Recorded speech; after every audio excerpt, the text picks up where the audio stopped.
Yo guys, welcome back. My name is Nathan, and today I'm going to be ranking the number one right winger from every NHL team from worst to best. Now the next installment in the worst to best series comes in at NHL right wingers. After the left wing ranking, I'll probably go into some of the rankings that you guys want to see, like coaches, top lines, so keep an eye out for that. But for today's right wing list, of course, with the worst to best series, we go through every single NHL team, seeing the number one guy in each position through ice time, and then ranking them from worst to best, aka number 31 to number 1. So, when it comes to today's number one NHL right wingers, who do I see as the worst, the best, and everyone in between? Watch till the end for my complete rankings and picks, and of course, hit that big red subscribe button for more videos just like this one. Now, getting us started in today's video with the worst number one right winger in the NHL right now, and it's kind of sad because this guy is actually quite good in my opinion, that being Joel Armia of the Montreal Canadiens. Now, just like the defensive list, there's no wingers here that are truly that bad, and Joel Armia, I kind of feel bad for having here because the only real complaint I have against him is sample size. He played pretty much a full season with the Jets 2 years ago, getting 79 games, but in 2019 only played 57, and this year playing 58. A solid winger, but in my opinion, not a number one guy at all for Montreal. If it was Brendan Gallagher, he would probably be in the top 15. 100%.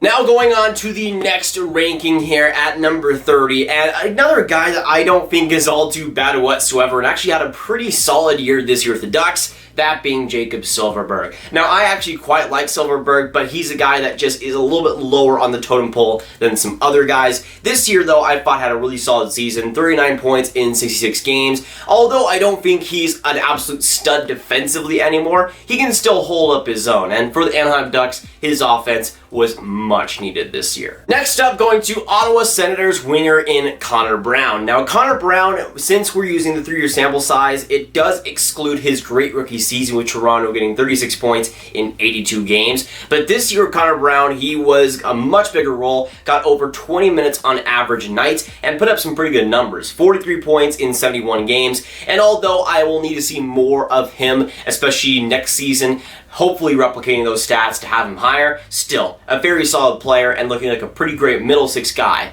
for the Sens. Next up, going to another Brown, that being Dustin Brown of the LA Kings. And with Dustin Brown, he had 2 years ago his most successful season, I would say, getting 61 points in 81 games at age 33. Since then, he's been more along his average, being a decent middle six guy. Still, at the same time, the offense, he's put up some nice numbers, but to me personally, his defense has taken a step back in recent years, and that's one of the main reasons why he is so low on this list. Next up, going to the Norwegian stud himself, that being Matt Zuccarello, one of my favorite players in the NHL. And when it comes to Zook, I would say earlier in his career, I noticed a lot of great two-way ability, but over the past 3 seasons, I've seen that kind of dwindle. He's still a solid defensive player, but that's not really the most valuable part of his game. The offense has become more a part of it, but still, he's put up some of his weaker years. I still think he's a pretty solid middle six guy, but definitely not worth that contract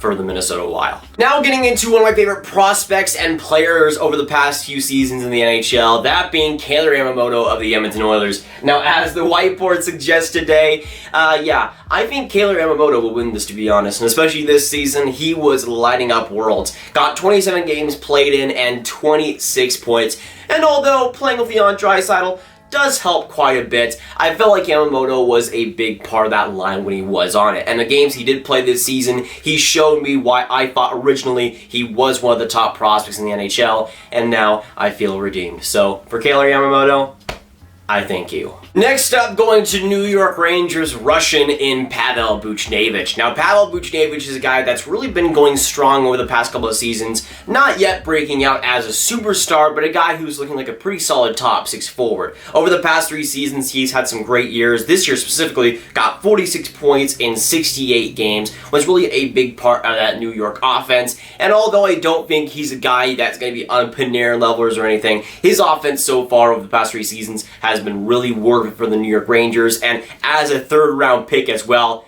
looking like a pretty good steal at this point. Next up, going to Pittsburgh Penguins breakout star in Bryan Rust. Now, Rust over the past 3 seasons has seen his best years of his career. This year specifically being over a point per game, getting 56 points in 55 games. And especially when guys were out like a Sidney Crosby, Bryan Rust was a huge part of that offense, being a mainstay on that top 6. Although I don't really see him replicating that offense next season, I see this being a career year for him. Still, a very good top 6 guy right now for the Pens. Now getting into the next spot with Washington Capitals number 1 right winger, that being TJ Oshie. Now TJ Oshie as an American guy is one of my favorite players on the Caps, but I don't really see over the past 3 seasons him being that elite guy or even that very, very good guy that he probably was in his prime. Still a very good winger, but maybe not what he used to be. Especially the power play numbers over the past few seasons, he's been pretty heavily reliant on that. Still putting up good stats this year, getting 49 in 69 nice games, but I still don't think TJ Oshie is the best or even close to that forward-wise on the Capitals. He's a good top 6 player, but I think right now, nothing more than that. Next up, going to Detroit Red Wings' former number 1 right winger in Gustav Nyquist. Now, Nyquist is a guy that has seen some of his best stats over the past 3 seasons as well. I look back to that 2019 year with Detroit where he got 62 games played in and 49 points. This year, the Blue Jackets got 42 points in 70 games, and although I think his defensive game kind of took a little bit of a step back, which is surprising in Columbus' system, that's still a player who's a pretty solid 2-way forward, and just pure points-wise is one of the better ones in this list. Now getting into Buffalo Sabres number 1 right winger in Sam Reinhart. Now Reinhart, I think, had a much better year in 2019 than he did this year. Although points-wise, he was still very good, 50 points in 69 nice games. I felt like he had a little bit less of an impact, at least game by game, than he did in 2019, which is surprising because Jack Eichel had a career year. Still, at the same time, I think he's a pretty good top 6 guy. Maybe not second overall worthy, but a guy who's a pretty solid player and a core player for the Sabres. Now getting into the man, the myth, the legend himself, Evgeny Dadonov. And Dadonov has been one of my favorite players just for the absolute meme himself. He is an amazing player as well. We look back to 2019 where he got 70 points in 82 games played. This year, not as good, but 47 points in 69 nice games. Still a very great offensive player who just gets the job done, especially on the power play. Now getting into number 1 right winger for my Dallas Stars, that being Joe Pavelski. Now, Joe Pavelski played some center this year for Dallas, but I think was also mainly on the right wing and got more ice time than Radulov, so I would qualify him as the number 1 guy for Dallas. Still, over the past 3 seasons, he's an interesting one to place because he had 2 great years in San Jose, getting over 60 points. This year, though, had a drop-off in production, getting 31 points in 67 games. But to me, Joe Pavelski still brings so many little things that you need in a winner and a winger, I would say. Great defensive overall game, and it's just a very gritty, very non-BS player that, again, just gets the job done. Now getting into another guy who is also very hard to rank in this video, that being Flyers number 1 right winger, Jakub Voracek. Now, I could see why you would have Voracek a lot higher. Pure production-wise, he was very good in 2018, getting 85 points in 82 games, but I think a lot of that has to do with the revival of Claude Giroux, and although they work off each other, I still think that's a guy that has been with Claude Giroux, has been with Sean Couturier this whole time. 2 guys that are great at offensive setups and offensive production, and for me, Voracek is a guy that's just kind of second fiddle to those guys. Defensively also has taken hits as he's just pretty much below average. Next up, going to Phil the Frill Kessel of the Arizona Coyotes. Now, he also was a pretty hard one to rank because even though he was amazing with Pittsburgh 2 years ago, he was one of the best offensive players while also being one of the worst defensive players. So even though I don't value defense too much in wingers, I don't want you to be absolutely garbage defensively, which is what Phil Kessel was. Ironically, though, this year, his production took a big dip, but he was much better defensively, so it's pretty funny how that works. Now going on to New Jersey Devils winger in Kyle Palmieri. And to me, Palmieri is one of the more underrated players in the league just for the production and what he brings for New Jersey, especially over the past 3 seasons. This year when Taylor Hall was traded, he was the number 1 guy and still got the job done. Almost got 30 goals, getting 25 this year, 45 points in 65 games. But overall is a great top 6 guy for New Jersey, a guy who can lead an offense as well, creates a lot lot of scoring chances, and for himself also gets a ton of points. And the defensive game also is not bad either. Now going to another weird player, that being from the Nashville Predators, that being Mikael Granlund. Now Granlund this year had a bad year, 30 points in 63 games, but back in 2019 got a combined 54 points in 79 games, and the year before that got 67 points in 77 games for the Wild. And I think Mikael Granlund is a guy who will rebound next season, and for the Nashville Predators, they better be hoping that happens. Now getting into another underrated guy in my opinion. Next up from the New York Islanders, I have Jordan Eberle. Now Eberle, point total wise, might not be the best out there, but I think just like Matthew Barzal, he's a guy that his offense has kind of been suppressed, especially in the point totals with that defensive system. We look back to 2018 where he was unleashed. He got 59 points in 81 games. This year, for instance, got 40 points in 58 games. I think the offense is there to be one of the better players in the NHL, but again, health and also the defensive system that Barry Trotz has put in has made it to where his point totals aren't exactly elite yet. Now advancing to Calgary Flames #1 right winger Elias Lindholm. Now Elias Lindholm was a guy that had his best season in 2019, 78 points in 81 games played. This season I thought kind of took a little bit of a step back, 54 points in 70 games. Like some other Flames players, wasn't as good as the year previous, but still a guy who produces some great offense, is one of the main line drivers on the Calgary Flames, and I would say is much better than a guy like Sean Monahan. I don't know why I keep ripping Sean Monahan, but it just naturally happens. Now, as I said before, this list was super hard to rank, and we just go to more and more weird players that are super hard to rank. Next up, I have Patrik Laine of the Winnipeg Jets. Now, I will say that Patrik Laine, when he's on his game, is one of the best goal scorers out there, and this year I thought was actually his best year of his career. Got 63 points in 68 games played. But besides the points, I thought actually had far and away his best defensive year. Throughout the year, he was actually very good in that department, which I was really surprised by. Although I don't think the goal scoring is going to be on Ovechkin levels quite yet, that's still a pretty good player right now, and that 2020 season definitely gives me a lot more hope. Now going just outside the top 10, and with Brock Boeser of the Vancouver Canucks. Now Brock Boeser might not have had the best year, I think, in terms of just overall offensive chance production this year, but still over the past 3 seasons has been very special. I mean, we look back to his rookie season where he got 55 points in 62 games. A great year overall. One of the best young players in the NHL, and one of the best young players in general for the Vancouver Canucks. Next up, going to St. Louis Blues right winger in Vladimir Tarasenko. Now again, I don't know where to rank this guy because he played 10 games this year. Over the past 2 seasons has kind of been a little bit weaker than we might expect, but I still think Vladimir Tarasenko, in terms of producing offensive chances, is one of the better wingers in the NHL. He might not have amazing goal scoring numbers like we might have expected, but this year, let's say for instance, he was on track for a great year, got 10 points in 10 games. I still think Tarasenko, once he gets back into the playoffs, will show people what he is really made of. At least I'm hoping. For the St. Louis Blues, he will be a big part of that team, and if they're going to have success in that playoffs, Tarasenko will be a big part of that. Now going to a guy that will surprise a lot of people being this high, and I can see why, but to me this season proved himself as one of the best right wingers in the NHL, that being Red Wings winger Anthony Mantha. And Anthony Mantha is a guy that I've really started to like over the past couple of seasons, but this year is where he really did explode for me, getting 38 points in 43 games. And again, that's on a Detroit team that even Dylan Larkin couldn't really handle by the end of the season. Anthony Mantha was, in my opinion, their best player this year when he was on the ice. And that is not easy to do, playing in Detroit, playing on that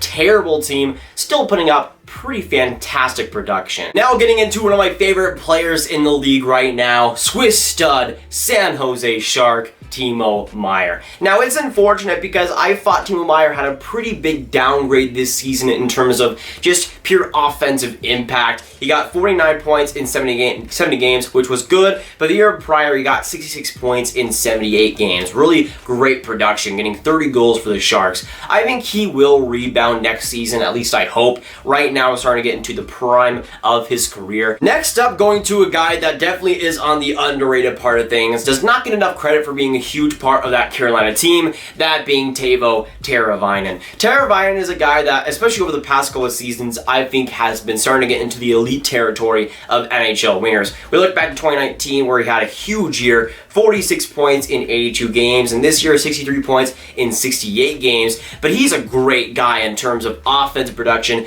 making offensive chances happen, and just converting on those chances too. Also at the same time, I think one of the better wingers defensively in the league, and especially recently, has been one of the main reasons why Carolina has been a main contender. Next up, going to Colorado Avalanche winger in Mikko Rantanen, and it's been a meme on this channel since way back that I hate Mikko Rantanen, and I really don't, and I think he's been overrated at times, but this year I thought really took some big steps forward. Although the points weren't as good as normal, I don't usually look to points primarily as the main thing here, because with Mikko Rantanen, I think in the past a main gripe from me has been his overall play. He's solid at creating chances, but I don't think really backs it up in the defensive end. This year though, got a lot better in that department. Still nothing spectacular, but a guy who can definitely hold his own in the defensive zone, which is a lot better than what he used to be a couple years back. Now getting into Maple Leafs winger in Mitch Marner. And Mitch Marner is a guy that production-wise over the past couple of seasons has been pretty fantastic.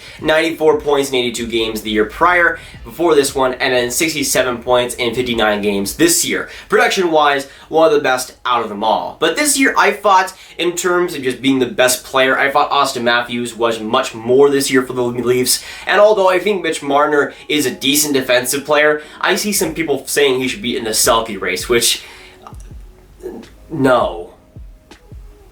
That's just my answer, no. Next up, going to my boy from the Boston Bruins, that being David Pastrnak. Now, Pastrnak has asserted himself as one of the best offensive wingers in the NHL today, and although I think his defense could really use some help, he is one of the best offensive guys in the NHL, period, and doesn't really even need to play defense because you got Patrice Bergeron and Brad Marchand on that line. Now, with Pastrnak, he had an unreal year this year, getting 95 points in 70 games. The year prior, getting 81 points in 66. It is really close between these four guys coming up, but David Pastrnak is a guy that, if he continues to improve his defense, might be number one by next season. Now, coming in number 3, I have Tampa Bay Lightning right winger, that being Nikita Kucherov. Now, Nikita Kucherov is a guy that over the past 3 seasons has been just straight unreal. This year got 85 points in 68 games. The year prior, winning the Hart Trophy, getting over 125 points, and the year prior getting 180 games played. Nikita Kucherov just offensively is an absolute stud. Power play wise, is one of the best players out there, and a guy that can just create offense at will. The defense is rather subpar, but he's pretty average, and with the offense he puts up, it really doesn't matter. Now coming in at number 2, I have a player who's on a team that I don't really like, and I don't really make that hidden on this channel, but I do still have to respect the player on the ice, that being Patrick Kane of the Chicago Blackhawks. Now, Chicago has a weird year this year because even though they do make the playoffs, they didn't quite frankly deserve it, but Patrick Kane is a guy who was a main leader on that team and has been. And we look back to 2019 where he got 110 points in 81 games, almost had them make the playoffs almost by himself. This year, got 84 points in 70 games, still very good player. The defense, especially recently, has been a big problem with Kane in my opinion, but he has gotten slightly better, I think. Still, the offense is the bread and butter, and that is what he gives. Now coming in at number 1, my best right winger right now in the NHL, I have the man, the myth, the legend, Alexis Lafreniere. Now, I've just been saying Alexis Lafreniere associated with number 1 for far too long. It is Mark Stone of the Vegas Golden Knights. And again, there is a very small gap for number 1 to number 4 here, but Mark Stone, in my opinion, is the best right winger. Maybe not the best pure winger in the league, but right wing wise, I would take him over anybody else. To me, it is far and away Mark Stone as the best defensive winger in the NHL. To me, it's not even close in terms of the value he brings and the intensity he brings, and that's a big thing for me. He almost never takes a shift off. He is always vigilant, always making the smart play, and always getting the job done. He might not be putting up 120 points, but that's still a guy that is supreme in terms of offensive production, getting chances, getting pucks to the net, you know, the stereotypical hockey answers. Still at the same time, Mark Stone to me brings everything you'd want in a winger and more. But that is it for today's ranking. Let me know down in the comments down below what you agree and disagree with. Also, let me know your rankings as well, who you see as the worst and the best wingers. Make sure you share this video with your friends, get it out there, hit that like button, hit that subscribe button, and hit that notification bell if you haven't already. Click on this card right here to watch all of my predictions and picks videos right in one playlist. My name is Nathan. I love you. I will always love you. And I'll see you guys next video stream. Goodbye.